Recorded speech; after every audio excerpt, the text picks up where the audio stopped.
Sambal tutuk Jawa ni antara menu yang paling senang sekali nak buat dan Senang untuk akak, tak tentu lagi untuk saya, Kak.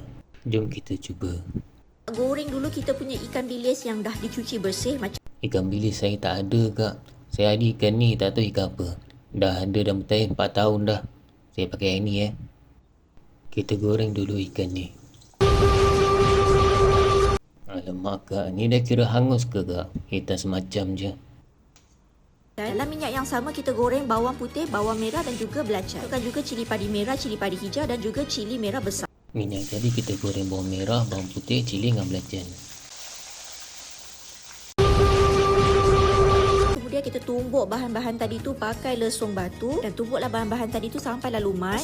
Letak bahan tadi ke lesung batu, kemudian tumbuk sampai lumat. Rasakan dengan setengah sudu besar gula dan sedikit serbuk perasa. Dan barulah kita masukkan ikan bilis yang kita dah goreng tadi tu.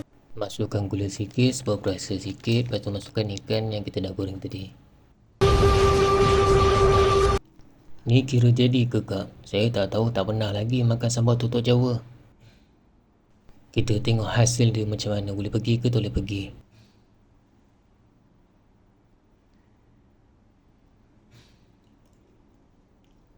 Sambal rasa okey, tapi macam ada rasa pahit-pahit sikit. Mana datang tu?